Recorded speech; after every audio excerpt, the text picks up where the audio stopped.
Hello everyone, welcome back to my channel. इस lecture में हम स्वतंत्रता का अधिकार डिस्कस करेंगे। जो भारतीय संविधान के भाग 3 में जो मौलिक अधिकार के अंतर्गत स्वतंत्रता का अधिकार दिया रखा है, उन सबको हम डिस्कस करने वाले हैं। इसके पहले हमने समानता का अधिकार, राइट टू इक्वलिटी डिस्कस कर लिए। अब हम स्वतंत्रता का अधिकार डिस्कस करेंगे और सारा संविधान कंप्लीट करेंगे जो लूसेंट की बुक में लिख रखा है। तो फ्रेंड्स, हमारे इस चैनल को सब्सक्राइब करना, और हमारे चैनल में प्लेलिस्ट बना दी है हमने भारतीय संविधान की, उसमें जाके आप सारे लेक्चर कंटिन्यू बिल्कुल टॉपिक वाइज आसान तरीके से देख सकते हैं। यह लेक्चर मेरे द्वारा डिस्कस किया जा रहा है। My name is Vikram Khandelkar. तो आइए शुरू करते हैं ज्यादा देरी ना करते हुए। स्वतंत्रता का अधिकार, तो नाम से ही पता चल रहा है स्वतंत्रता का अधिकार दिया गया है। इसमें हमको स्वतंत्रता का अधिकार भारतीय संविधान में अनुच्छेद 19 से लेकर 22 तक के, अनुच्छेद 19 से लेके 22 तक, आर्टिकल 19 से 22 तक स्वतंत्रता का अधिकार का उल्लेख किया गया है कि हमें किस प्रकार की स्वतंत्रता दी गई है। तो आइए हम उसको डिस्कस करेंगे। क्वेश्चन पूछ लिया जाता है स्वतंत्रता का अधिकार कहां से कहां तक है, तो 19 से 22 याद रखना है। स्वतंत्रता का अधिकार दिया गया है, तो 19 से 22 दिया गया है। तो सबसे पहले हम बात करेंगे अनुच्छेद 19 की, आर्टिकल 19 की। तो मूल संविधान में 7 तरह की स्वतंत्रता का उल्लेख था। मूल संविधान का मतलब जब संविधान बन के तैयार हुआ था, और जो संविधान था जब बना था उस टाइम पे 7 तरह की स्वतंत्रता का उल्लेख था। उस टाइम पे 7 है ना, 7 तरह की स्वतंत्रता का उल्लेख था। लेकिन अब सिर्फ 6 है। तो अब 6 रह गए हैं, एक को हटा दिया गया है। तो 19 के अंतर्गत भी A B C D E F G और F था। तो अनुच्छेद 19F जो था संपत्ति का अधिकार, उसको हटाकर 44वें संविधान संशोधन 1978 के द्वारा हटा दिया गया है। हमने उधर भी पढ़े थे, जब हम पढ़ रहे थे क्या पढ़ रहे थे, मौलिक अधिकार पढ़े थे, तो वहां पे भी संपत्ति के अधिकार को हटा दिया गया था। पढ़े थे ना हमने, संपत्ति के अधिकार को 44वें संविधान संशोधन द्वारा हटाया गया और अनुच्छेद 300A में कानूनी अधिकार बनाकर रखा गया है। तो वो भी संपत्ति का अधिकार है और ये भी संपत्ति का अधिकार है। लेकिन ये खानदानी संपत्ति से संबंधित है। खानदानी संपत्ति से संबंधित है। इधर साइड वाला जो मैंने आपको बताया था, है ना, खानदानी संपत्ति की जितने भी लड़के या लड़कियां हैं उनको बराबर बटेगा। ये कानूनी अधिकार है, ये किसी का पर्सनल अधिकार नहीं है। ये विधि अधिकार या कानूनी अधिकार बनाकर अनुच्छेद 300A में रखा गया है। और ये वाली जो संपत्ति है, ये वाली संपत्ति खानदानी संपत्ति से रिलेटेड थी, और ये वाली जो संपत्ति का अधिकार को हटाया गया है, ये आपकी खानदानी है। लेकिन आपकी पर्सनल जो संपत्ति होती है, जैसे आपका कहीं मकान बना हुआ है, उसकी जो संपत्ति है, तो उससे रिलेटेड है। तो खानदानी संपत्ति से रिलेटेड है और ये भूमि संपत्ति से रिलेटेड है। जैसे आपका कहीं मकान है, मान लीजिए वहां से रेलवे लाइन या हाईवे गुजर रहा है, तो ये अगर ये कानूनी अधिकार नहीं रहता तो आप वो कभी संपत्ति देते ही नहीं। वो बोलते हैं तो मेरा अधिकार है, आप कोर्ट जा सकते थे, ये मेरा अधिकार है, यहाँ से हाईवे जाएगा चाहे रेलवे जाएगा, मेरे को नहीं देना है। मान लो सरकार आपको 10 लाख रुपए भी दे रही है, 50 लाख रुपए भी दे रही है, एक नौकरी भी दे रही है, लेकिन आपको अगर देना ही नहीं है, आपके ही ऊपर डिपेंड करता था, तो उसको हटा दिया गया है। कानूनी अधिकार है, आपको देना ही पड़ेगा। भले ही आप जो चाहें वो ले सकते हैं, पैसा ले सकते हैं, नौकरी ले सकते हैं, जो भी, लेकिन संपत्ति के अधिकार को हटा दिया गया है। तो समझ में आ गया, ये आपकी निजी संपत्ति से संबंधित है, और उधर साइड वाला जो था वो खानदानी संपत्ति से संबंधित था। तो अनुच्छेद 19F संपत्ति का अधिकार 44वें संविधान संशोधन 1978 के द्वारा हटा दिया गया है। तो समझ में आ गया। एग्जाम्पल के लिए मान लीजिए एक रेलवे लाइन जा रही है। अब रेलवे लाइन बहुत दूर से बनते बनते आ रही है, पूरा डिजाइन हो रखा है, और आपको बीच में एक प्लाट किसी का मिल गया। अब वो प्लाट वाला हटाना ही नहीं चाहता, बोले मैं नहीं देना चाहता, है मेरा प्लाट है, तो क्या रेलवे लाइन बंद हो जाएगी? नहीं। इसीलिए ऐसा पहले था, संविधान बना था तो संपत्ति का अधिकार खुद का अधिकार था, खुद का अधिकार था अनुच्छेद 19 के तहत। लेकिन उसको अनुच्छेद 19F वाला जो था उसको हटा दिया गया कि अब कानूनी अधिकार है, कानून डिसाइड करेगा, तो कानूनी अधिकार बन गया। तो अनुच्छेद 19F जो संपत्ति का अधिकार था उसे 44वें संविधान संशोधन 1978 के द्वारा हटा दिया गया है। 44वें संशोधन में कई सारी चीजें हटाई गई है, संपत्ति का अधिकार हटाया गया है। तो याद रखना है 44वां जो है वो हटाने से संबंधित है, और 42वां जो है वो जोड़ने से संबंधित है। 42 में बहुत ज्यादा जोड़े थे और 44 में हटाए हैं, तो ऐसे याद रख सकते हैं आप। तो संविधान जब बन के तैयार हुआ था उस टाइम में 7 तरह की स्वतंत्रता का उल्लेख किया गया था अनुच्छेद 19 के तहत, 19 के तहत। लेकिन वर्तमान में 6 तरह की अनुच्छेद यानी 6 तरह की स्वतंत्रता का उल्लेख है, तो हम उसको डिस्कस करेंगे। कब हटाया गया, कौन सा हटाया है, याद रखना, पूछा जा सकता है। तो वर्तमान में 6 तरह की स्वतंत्रता का अधिकार दिया गया है। तो अनुच्छेद ए जो है, अनुच्छेद ए, अनुच्छेद 19 का ए, उसके अंदर भी ABCD है। भारतीय संविधान बहुत बड़ा है, सबसे बड़ा लिखित संविधान है दुनिया का। तो बोलने की स्वतंत्रता, तो अनुच्छेद ए में बोलने की स्वतंत्रता दी गई है फ्रेंड्स। पूछा जा सकता है बोलने की स्वतंत्रता, बोलने की स्वतंत्रता को अभिव्यक्ति की स्वतंत्रता भी कहते हैं। अभिव्यक्त, आप अपना अभिव्यक्त कर सकते हैं, आप अपनी एक्सप्रेशन, जो आपको आप अपना एक्सप्रेशन दे सकते हैं। आप अभिव्यक्ति की स्वतंत्रता कहां दी गई है, अनुच्छेद 19 के ए में बोलने की स्वतंत्रता यानी कि अभिव्यक्ति की स्वतंत्रता दी गई है। और आपको जानकारी के लिए मैं बता दूं, यह अनुच्छेद 19 को जो हटाया गया था संपत्ति के अधिकार को, यह मोरारजी देसाई की सरकार थी जब हटाया गया था। मोरारजी देसाई ने करवाया था। मोरारजी देसाई की भारत में जब सरकार थी उस टाइम पे बनाया गया था, प्रधानमंत्री थे मोरारजी देसाई, है ना। और संपत्ति यानी ये जो है अनुच्छेद 19 जो है, इसे अनुच्छेद 19 को भारतीय संविधान का बैकबोन या रीढ़ की हड्डी या बैकबोन भी कहा जाता है, ऐसा पूछा जा सकता है। अनुच्छेद 19 को भारतीय संविधान का बैकबोन, जो पीछे रीढ़ की हड्डी होती है, बैकबोन कहा जाता है, ये पूछा जा सकता है, याद रखना है। समझ में आ गया। अनुच्छेद 19 का ए समझ में आ गया, बोलने की स्वतंत्रता यानी अभिव्यक्ति की स्वतंत्रता, आप एक्सप्रेशन दे सकते हैं, है ना, जो आपको चाहिए। लेकिन बोलने की भी स्वतंत्रता है, तो ऐसी नहीं है कि बोलने की स्वतंत्रता तो आप कुछ भी बोले। उसके लिए एक चीज डिसाइड की गई है कि अगर आप ये बोलते हैं तो आपको दिक्कत हो सकती है। क्या? जैसे आप एकता और अखंडता के बारे में अगर कुछ बोलते हैं, आप अखंडता एकता से रिलेटेड कुछ बोलते हैं, आप देश के प्रति एकता और अखंडता के प्रति कुछ बोल रहे हैं, आप फूट डालना चाहते हैं देश में, तो ये गलत है। आपको बोलने की स्वतंत्रता दी गई है, लेकिन देश में एकता और अखंडता के प्रति बोलने की स्वतंत्रता नहीं है, आपको उठा के अंदर किया जा सकता है। बात करेंगे अनुच्छेद 19B की। अनुच्छेद 19 का बी में है शांतिपूर्वक बिना हथियार के एकत्रित होने और सभा करने की स्वतंत्रता। तो अनुच्छेद 19A में बोलने की स्वतंत्रता दी गई थी और अनुच्छेद 19 के बी में सभा करने की स्वतंत्रता दी गई है। सभा कर सकते हैं आप कहीं भी बैठ के, रोड में लगा के कहीं भी बैठ के धरना करते हैं लोग, है ना, हड़ताल करते हैं, तो सभा करने की स्वतंत्रता भी दी गई है, आप सभा कर सकते हैं। तो पूछा जाता है सभा करने की स्वतंत्रता कहां दी गई है ना, सभा करने की स्वतंत्रता कहां दी गई है। आपको जानकारी के लिए मैं बता दूं, ये जो अनुच्छेद 19 का ए है, अनुच्छेद 19 का ए, ये बोलने की स्वतंत्रता जो है, वाक्य एवं अभिव्यक्ति की स्वतंत्रता, वहीं पे प्रेस की स्वतंत्रता का भी वर्णन है। जो प्रेस, जो मीडिया होती है, मीडिया को भी स्वतंत्रता दी गई है। देखिए एक नोट लिखा हुआ है, प्रेस की स्वतंत्रता का उल्लेख अनुच्छेद 19 के ए में रख दिया हुआ है। प्रेस, मीडिया की स्वतंत्रता, जो मीडिया बोलती है बताती है, उसकी स्वतंत्रता मिली है कि, लेकिन एक चीज मैंने बताया, क्या चीज नहीं है उसमें, एकता और अखंडता बात करने की नहीं है ना। इसी के तहत सूचना का अधिकार लाया गया था। सूचना का अधिकार आप जानते हैं 12 अक्टूबर 2005 को लाया गया कि आपको कोई चीज की सूचना चाहिए तो आप किसी से मांग सकते हैं, तो सूचना का अधिकार भी उसके अंतर्गत ही शामिल है, राइट। तो समझ में आ गया सूचना का अधिकार। तो अभिव्यक्ति की स्वतंत्रता तो समझ में आ गया। सभा करने की स्वतंत्रता पूछेगा तो 19B में है। अब 19C में बात करेंगे संघ बनाने की स्वतंत्रता। संघ कैसा, यानी कि संगठन बनाने की स्वतंत्रता, एसोसिएशन बनाने की स्वतंत्रता दी गई है सी में। एसोसिएशन बनाने की स्वतंत्रता, संघ बनाने की स्वतंत्रता का उल्लेख किया गया है सी में। पूछा जाता है, याद रखना है, संघ। उसके बाद अनुच्छेद डी में देश के किसी भी क्षेत्र में आवागमन की स्वतंत्रता।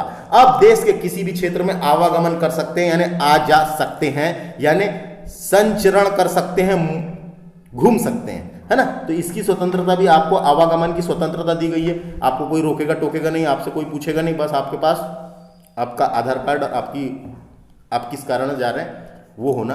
तो ये देश में किसी भी क्षेत्र में आवागमन की स्वतंत्रता का उल्लेख डी में किया गया है। अनुच्छेद 19E में है देश के किसी भी क्षेत्र में निवास करने और बसने की स्वतंत्रता।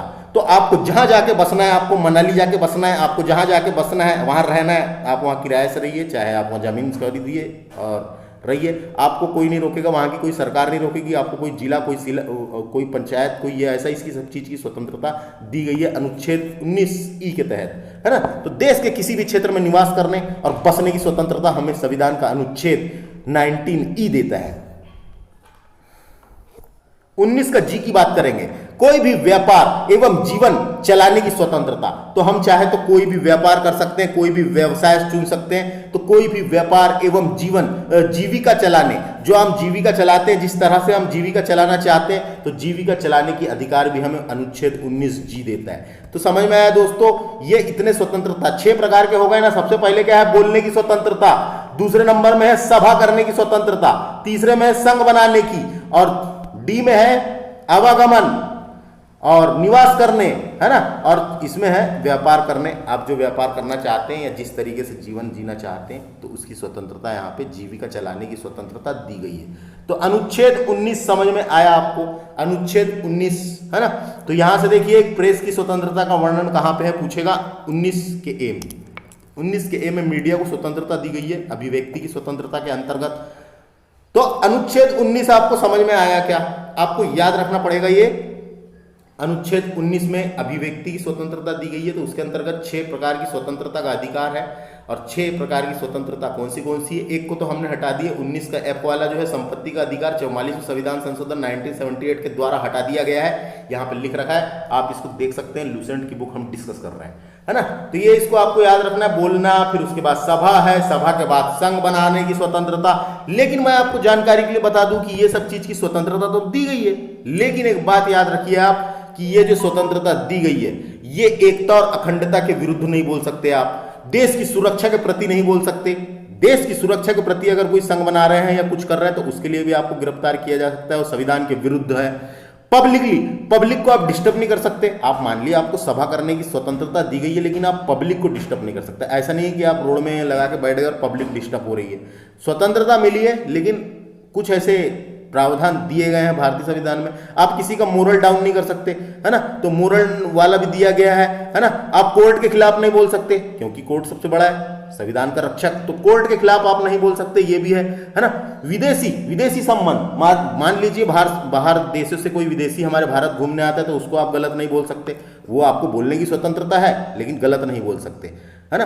तो बोलने की स्वतंत्रता है, लेकिन आप उसको गलत नहीं बोल सकते कि तू बाहर से आया, ये कर सकता है, वो कर सकता है। वो जाके एक रिपोर्ट डाल देगा तो आपको उठा के ले जाया जा सकता है। तो ये सब चीजें हैं, ऐसा नहीं है कि बोलने की स्वतंत्रता है। तो आप 6 प्रकार की ऐसी चीजें याद रख लीजिए, जैसे एकता और अखंडता के खिलाफ नहीं बोल सकते, देश की सुरक्षा के खिलाफ नहीं कह सकते कुछ, पब्लिक को डिस्टर्ब करने वाली चीज नहीं कर सकते, किसी का मोरल डाउन नहीं कर सकते, कोर्ट के खिलाफ नहीं बोल सकते, और विदेशी संबंध खराब ना हो ऐसे चीजें नहीं बोल सकते। तो ये समझ में आ गया, इतनी चीजें को स्वतंत्रता का उल्लेख किया गया है।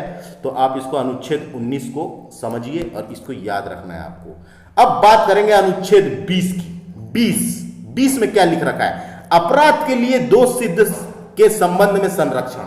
अगर अपराध हो जाता है तो अपराध के लिए दोष सिद्ध के संबंध में संरक्षण दिया गया है अनुच्छेद 20 में।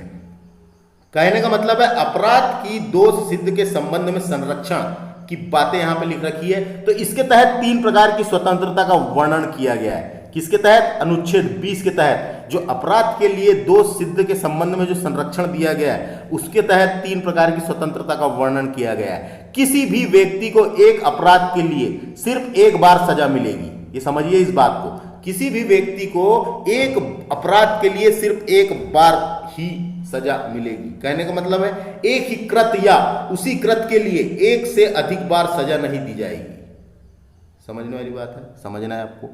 अपराध करते समय जो कानून है उसके तहत सजा मिलेगी, ना कि पहले और बाद के कानून बनने वाले कानून के तहत। तो अपराध जब करा उसने, उस टाइम पे जो कानून बना हुआ है उसके तहत सजा मिलेगी, ना पहले और ना बाद में बनने वाले कानून के तहत। किसी भी व्यक्ति को स्वयं के विरुद्ध न्यायालय में गवाही देने के लिए बाध्य नहीं किया जाएगा। किसी भी व्यक्ति को स्वयं के विरुद्ध न्यायालय में गवाही देने के लिए बाध्य नहीं किया जाए कि आप आइए और गवाही दीजिए, है ना। वो गवाह बनेगा जब ही होगा, बाध्य नहीं किया जाएगा, ये समझिए। तो अनुच्छेद 20 आपको डायरेक्टली पेपर में पूछा जा सकता है कि इसमें क्या लिख रखा है। तो इसमें अपराध के लिए दोष सिद्ध के संबंध में संरक्षण की बात की गई है। अपराध के लिए दोष सिद्ध के संबंध में संरक्षण की बात की गई है अनुच्छेद 20 में, है ना। प्रोटेक्शन फ्रॉम कन्विंसन की बात की गई है। तीन प्रकार की स्वतंत्रता का वर्णन किया गया है अनुच्छेद 20 के तहत। तो ये तीनों प्रकार का मैंने बता दिया। आपको डायरेक्ट ऐसे ही क्वेश्चन पूछा जाएगा वनडे एग्जाम में, अनुच्छेद 20 में क्या लिख रखा है। तो अपराध के लिए दोष सिद्ध के संबंध में संरक्षण की बात अनुच्छेद 20 के तहत की गई है, अनुच्छेद 20 में लिख रखा है। बात करेंगे अनुच्छेद 21 की, बात करेंगे अनुच्छेद 2 और 1 यानी 21 की। तो प्राण एवं दैहिक स्वतंत्रता का संरक्षण, डायरेक्ट क्वेश्चन आता है, ये कहां लिख रखा है, अनुच्छेद 21 में लिख रखा है। प्राण एवं दैहिक स्वतंत्रता का वर्णन, कहने का मतलब है प्राण एवं दैहिक स्वतंत्रता का अधिकार अर्थात जीवन जीने का अधिकार, अर्थात जीवन जीने का अधिकार, सामान्य पूर्वक जीवन जीने का अधिकार, ऐसा भी नहीं, सामान्य पूर्वक जीवन जीने का अधिकार अनुच्छेद 21 प्रदान करता है। प्राण और दैहिक स्वतंत्रता का अधिकार जो है अनुच्छेद 21 के तहत दिया गया है। और इसी के तहत निजता का अधिकार, right to privacy, right to privacy भी जोड़ा गया था फ्रेंड्स 24 अगस्त 2017 को, 24 अगस्त जो 2017 को 9 जजों का फैसला आया, अर्थात मौलिक अधिकार में शामिल किया गया है निजता के अधिकार को अनुच्छेद 21 के तहत। पूछा जा सकता है निजता का अधिकार कहां पे है, तो अनुच्छेद 21 के तहत शामिल किया गया है। 24 अगस्त राइट टू प्राइवेसी की बात है, 24 अगस्त 2017 को 9 जजों का फैसला आया था और मौलिक अधिकार में शामिल किया गया है उसे अनुच्छेद 21 के तहत। प्राण एवं दैहिक स्वतंत्रता का अधिकार अर्थात जीवन जीने का अधिकार, सामान्य पूर्वक जीवन जीने का अधिकार, यह अनुच्छेद 21 के तहत दिया गया है। तो इसको हम पढ़ते हैं, इसमें क्या लिख रखा है। किसी भी व्यक्ति को विधि द्वारा स्थापित प्रक्रिया के अतिरिक्त उसके जीवन और व्यक्तित्व स्वतंत्रता के अधिकार से वंचित नहीं किया जाएगा, अधिकार से वंचित नहीं किया जाएगा। जो उसका अधिकार है सामान्य पूर्वक जीवन जीने का अधिकार, उससे वंचित नहीं किया जाएगा। किसी भी व्यक्ति को विधि द्वारा स्थापित प्रक्रिया के अतिरिक्त उसके जीवन और व्यक्तित्व स्वतंत्रता के अधिकार से वंचित नहीं किया जाएगा। डायरेक्ट क्वेश्चन आता है प्राण और दैहिक स्वतंत्रता का संरक्षण कहां किया गया, अनुच्छेद 21 में। जीवन जीने का अधिकार कहां है, निजता का अधिकार कहां है, ऐसा पूछेगा। अब इसके तहत देखिए एक नोट लिख रखा है, अनुच्छेद 21 के तहत प्रत्येक सरकार का दायित्व बनता है। अनुच्छेद 21 के तहत आपको जीवन जीने का अधिकार दिया गया है, तो जीवन तो आप जी सकते हैं, लेकिन उसके तहत उसने क्या बात कही गई है कि अनुच्छेद 21 के तहत प्रत्येक सरकार का यह दायित्व बनता है कि वह अपने नागरिकों को स्वास्थ्य एवं स्वच्छ पर्यावरण उपलब्ध कराए, स्वास्थ्य एवं स्वच्छ पर्यावरण उपलब्ध कराए। आपको जीने का तो अधिकार मिल गया, आपका पर्यावरण ही अगर स्वच्छ नहीं है, आपको स्वास्थ्य सही ढंग से नहीं मिल रहा है, तो आपके जीवन जीने का जो अधिकार है वो छिंडेगा। इसीलिए यहां पे वाली बात रखी गई है। तो इसके तहत क्या किया गया, इसके लिए भारत सरकार ने संसद जो था हमारा पार्लियामेंट, संसद ने राष्ट्रीय हरित न्यायाधिकरण अधिनियम 2010 पारित किया। डायरेक्ट क्वेश्चन आ जाता है कई बार, राष्ट्रीय हरित न्यायाधिकरण अधिनियम कब आया था, कानून कब बना, 2010 में। अक्टूबर 2010 में राष्ट्रीय हरित न्यायाधिकरण की स्थापना की गई है। राष्ट्रीय हरित न्यायाधिकरण की मुख्य पीठ यानी जो मेन हेडक्वार्टर है वो नई दिल्ली में है, जबकि 4 अन्य पीठ यानी ब्रांचेस उसकी, एक है भोपाल में, एक है पुणे में, एक है कोलकाता में और एक चेन्नई में। डायरेक्ट पूछा जाता है मेन हेडक्वार्टर कहां पर है, दिल्ली में, और उसके अलावा उसकी जो ब्रांचेस है वो कहां कहां है, याद रखना है, भोपाल में है, पुणे में है, कोलकाता में है और चेन्नई में है। राष्ट्रीय हरित न्यायाधिकरण देश के पर्यावरण से संबंधित मामलों का उत्तरदायी करता है। यह भी क्वेश्चन कई बार पूछा जाता है। राष्ट्रीय हरित न्यायाधिकरण का काम क्या है, तो पर्यावरण से संबंधित मामलों के लिए उत्तरदायी है। ये पर्यावरण संबंधित मामलों के लिए उत्तरदायी है ये। तो ये अनुच्छेद 21 के तहत यह सरकार का दायित्व बनता है। किसका दायित्व है ये, सरकार का, कि आपको स्वास्थ्य एवं स्वच्छ पर्यावरण उपलब्ध कराना है ना। तो ये बात समझ में आ गया, क्योंकि यहां पे ये बात इसलिए कही गई थी कि प्राण और दैहिक स्वतंत्रता का संरक्षण किया गया है। इसके अलावा आपको जानकारी के लिए मैं और कुछ चीजें बताऊंगा जो परीक्षा के हिसाब से इंपॉर्टेंट है, वही बताऊंगा। तो अनुच्छेद 20 और अनुच्छेद 21, देखो अनुच्छेद 20 और जो 21 है वो आपातकाल के समय निलंबित नहीं किए जाते हैं। ये पहले किए जाते थे, लेकिन आपातकाल भी लग गया है तो ये जो अनुच्छेद है ये निलंबित नहीं होंगे। ऐसा 44वें संविधान संशोधन द्वारा ही किया गया था। मोरारजी देसाई की सरकार थी, 44वें संविधान संशोधन 1978 के द्वारा मोरारजी देसाई सरकार द्वारा 44वां संविधान संशोधन कर दिया गया और उसमें बताया गया कि अनुच्छेद 20 और 21 आपातकाल के समय भी निलंबित नहीं किए जाएंगे। जब आपातकाल लग जाएगा, जब भी आपको ये स्वतंत्रता है कि आपको कौन सी स्वतंत्रता, अपराध के लिए दोष सिद्ध के संबंध में संरक्षण और प्राण और दैहिक स्वतंत्रता का अधिकार आपको दिया गया है। सिर्फ ये दो अधिकार दिए गए हैं, प्राण और दैहिक स्वतंत्रता का अधिकार आपातकाल के समय भी रहेगा। बाकी सब अधिकार बंद हो जाएंगे, ये सब अधिकार जो है सब ये बंद हो जाते हैं आपातकाल के समय, है ना। लेकिन ये दो अनुच्छेद जो है ये चालू रहेंगे। इसलिए क्वेश्चन आ जाता है कई बार, अनुच्छेद 20 और अनुच्छेद 21 आपातकाल के समय भी निलंबित नहीं किए जाते। ये 44वें संविधान संशोधन 1978 द्वारा मोरारजी देसाई के समय किया गया था। ये आपको याद रखना है, पहले ऐसा नहीं था, 44वें संविधान संशोधन द्वारा किया गया है। समझ में आ गया।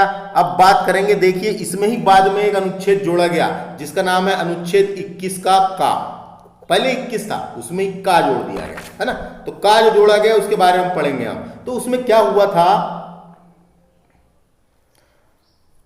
जो राज्य में 6 से 14 के आयु के समस्त बच्चों को ऐसे ढंग से जैसे राज्य चाहे विधि द्वारा अवधारित करे निशुल्क तथा अनिवार्य शिक्षा उपलब्ध कराएगा। कहने का मतलब है 6 से 14 वर्ष तक के बच्चों को निशुल्क शिक्षा का अधिकार, निशुल्क शिक्षा का अधिकार। तो देखो ये भी अनुच्छेद 21 भी उसी के अंतर्गत आ जाएगा, जब आपातकाल के समय निलंबित नहीं किया जाता, है ना। तो 6 से 14 वर्ष तक के बच्चों को निशुल्क शिक्षा का अधिकार दिया गया। निशुल्क शिक्षा ये सरकार प्रदान करेगी, राज्य सरकार। ये 6 से 14 का मतलब क्या होएगा यहाँ पे, प्राथमिक शिक्षा, है ना। 6 से 14 वर्ष तक के जो बच्चे होते हैं उनको निशुल्क शिक्षा यानी प्राथमिक शिक्षा निशुल्क दी जाएगी 6 से 14 वर्ष तक के बच्चों को। तो डायरेक्ट क्वेश्चन आता है, ये कब किया गया, ये बाद में जोड़ा गया है अनुच्छेद 21A। तो 86 यानी 86वें संविधान संशोधन 2002 के द्वारा शिक्षा के अधिकार को मूल्य अधिकार बनाया गया है, जिसके तहत 6 से 14 वर्ष तक के बच्चों को निशुल्क शिक्षा का अधिकार प्रदान किया गया है। शिक्षा का अधिकार अधिनियम 2009 में आया था और 1 अप्रैल 2010 से संपूर्ण भारत में लागू कर दिया गया था। शिक्षा का अधिकार एक मौलिक अधिकार के रूप में हमारे भारतीय संविधान में अनुच्छेद 21 का के तहत शामिल किया गया है। तो पूछा जाएगा, याद रखना है, ये वाला संविधान संशोधन याद रखें। शिक्षा का अधिकार, कौन सी शिक्षा, 6 से 14, कौन सी, प्राथमिक शिक्षा होती है 6 से 14 तक, है ना। 86वें संविधान संशोधन द्वारा जोड़ा गया, ये याद रखना, पूछा जा सकता है। शिक्षा का अधिकार एक मौलिक अधिकार है, ये बिल्कुल जरूरत है, ये सरकार आपको बचपन में 14 वर्ष तक के उपलब्ध कराएगी। तो ये जोड़ा गया है निशुल्क शिक्षा का अधिकार। इसी के अंतर्गत कई सारी चीजें, मध्याह्न भोजन, साइकिल वितरण, ये सब चीजें की जाती है और कई सारी योजनाएं सरकार लाती रहती है। लेकिन आपको याद रखें, ये पूछा जाएगा अनुच्छेद 21 के काम में क्या है। तो 6 से 14 वर्ष तक के आयु के समस्त बच्चों को ऐसे ढंग से जैसे राज्य और विधि द्वारा अवधारित करे निशुल्क और अनिवार्य शिक्षा या निशुल्क के अलावा अनिवार्य शिक्षा उपलब्ध कराया जाएगा। तो ये सरकार तो शिक्षा दे रही है। अब क्या हुआ था, बाद में सरकार शिक्षा दे रही है, लेकिन अब सरकार दे रही है, उनने स्कूल खोल के रखी, आओ हम निःशुल्क शिक्षा दे रहे हैं, अब माँ बाप ही नहीं भेज रहे हैं। तो उसके लिए एक अलग यानी 86वां संविधान संशोधन किया गया था, जो हम वहां पढ़ेंगे मौलिक कर्तव्य में, कि माँ बाप का यह कर्तव्य होगा। 11वां जोड़ा गया मौलिक कर्तव्य और बताया गया कि माँ बाप का यह अधिकार होगा। वो भी 86वें संविधान संशोधन 2002 के द्वारा जोड़ा गया था कि आप अपने बच्चों को स्कूल भेजें, वो आपका ये मौलिक कर्तव्य है। तो उसको हम पढ़ेंगे कब, जब कर्तव्य पढ़ेंगे। तो अनुच्छेद 21 समझ में आया कि दोस्तों, पूछा जाएगा अनुच्छेद 21 जोड़ा गया है, 21A में जोड़ा गया था ना। शिक्षा का अधिकार कहाँ पे है, पूछा जा सकता है, शिक्षा का अधिकार कहाँ है पूछेगा, तो आप बताना है अनुच्छेद 21 के। तो समझ में आ गया। अब बात करेंगे हम अनुच्छेद 22 की। तो अब हम पढ़ेंगे अनुच्छेद 22। आर्टिकल 22 में क्या है,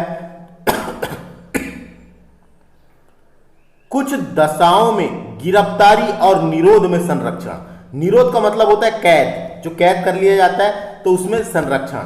तो कुछ दशाओं में गिरफ्तारी और निरोध में संरक्षण दिया गया है। तो किस प्रकार का संरक्षण है देखते हैं। अगर किसी भी व्यक्ति को मन माने ढंग से हिरासत में ले लिया गया है, मनमाने ढंग का मतलब क्या है यहां पे, एक तरफा, यानी कि एक पक्षी ढंग से हिरासत में ले लिया गया है, एक पक्षी ढंग से, एक पक्षी का मतलब समझ में आ गया, एक पक्षीय बोल रहे हैं, पक्षी, एक पक्षी ढंग से हिरासत में ले लिया गया हो तो उसे 3 प्रकार की स्वतंत्रता का उल्लेख प्रदान किया गया है। तो उसे 3 प्रकार की स्वतंत्रता प्रदान की गई है।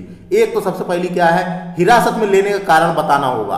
कोई अगर पकड़ने आया या पकड़ लिया गया है तो हिरासत में लेने का कारण बताना होगा, उसमें बताया जाएगा, उसे बताना का अधिकार दिया गया है उसे कि मेरे को हिरासत में क्यों लिए, क्या कारण है उसका बताओ। दूसरा है, अगर ले लिए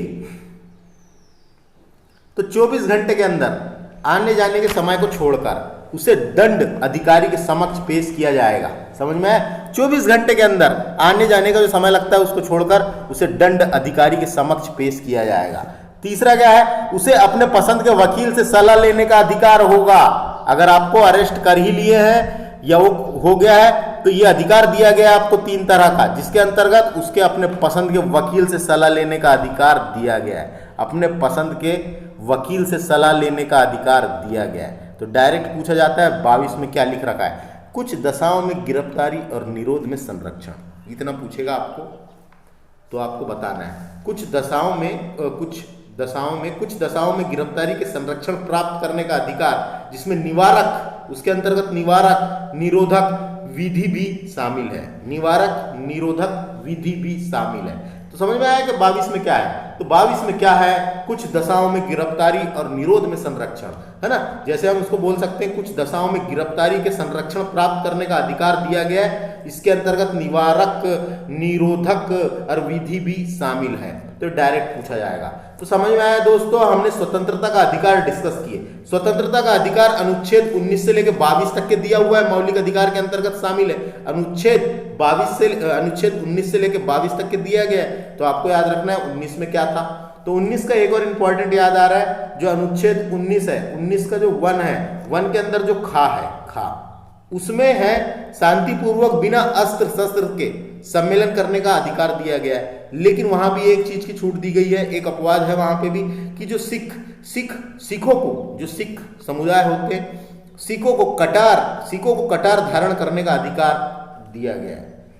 बिना अस्त्र शस्त्र के शांतिपूर्वक सम्मेलन करने का अधिकार तो दिया गया है, लेकिन वहां पे एक चीज ये रखी गई है कि संविधान बन रहा था जब उस टाइम पे बनाया गया कि सिखों को कटार धारण करने का अधिकार दिया गया है, कि सिख कटार धारण कर सकता है, यह अधिकार उसको दिया गया है। तो ये एक वहां पे बात कही गई है। तो ये अनुच्छेद 19 के एक का में खा में सिखों को कटार लेके धारण करने का अधिकार दिया गया है। तो वो धारण करते हैं और रखते हैं अपने साथ। तो ये अधिकार उनको दिया गया है, जबकि बाकी किसी को नहीं दिया गया है। सब में आप अस्त्र शस्त्र लेके नहीं घूम सकते, आप ऐसा थोड़ी कहीं भी लेके घूमेंगे, है ना। तो ये समझ में आ गया, ये सब पूछे जाते हैं, इसलिए याद रखना बोलने की कहाँ दी गई है, सभा करने, सम्मेलन करने, इसको आपको याद रखना पड़ेगा। अनुच्छेद 19 समझ में आया। स्वतंत्रता का अधिकार जो है 19 से लेकर 22 तक के दिया गया था। तो 19 में क्या लिखा गया है यहाँ पे 7 तरह की, है ना। 19 के बाद 20 आता है, तो 20 में अपराध के लिए दोष सिद्ध के संबंध में संरक्षण। 21 आएगा प्राण एवं दैहिक स्वतंत्रता का, है ना। 21 में ही ये जोड़ा गया। उसके बाद 21 का बाद में जोड़ा गया 86वें संविधान संशोधन द्वारा प्राथमिक शिक्षा निःशुल्क दी जाएगी, सरकार का कर्तव्य हो, यानी अधिकार है ये। तो अनिवार्य शिक्षा उपलब्ध कराना। 22 में क्या है, कुछ दशाओं में गिरफ्तारी और निरोध में संरक्षण। तो इस तरीके से उसके बाद आगे क्या है, यहाँ जो निवारक निरोध अधिनियम आए थे उसके बारे में लिख रखा है, तो इसको भी देख लेते हैं। तो फ्रेंड्स, इसको हम बाद में ही देखेंगे, वीडियो लंबा हो गया है, वीडियो ज़्यादा लंबा होता है तो आप लोग देखते नहीं ढंग से, इसलिए निवारक निरोध अधिनियम इसके बाद का हम अगले लेक्चर में डिस्कस करेंगे। इसके बाद के लेक्चर में यहाँ तक डिस्कस करेंगे। और उसके बाद शोषण के विरुद्ध का अधिकार जो दिए गए हैं हमको, उसको हम डिस्कस करेंगे। तो हमारे इस चैनल को सब्सक्राइब करें, और हमने और बहुत सारे लेक्चर बनाए हुए हैं, हमारे चैनल में जाके विजिट करें, और जो प्लेलिस्ट बनी हुई है, आपको जिस चीज़ की काम है या जो पढ़ना है आप वहाँ जाके देख सकते हैं।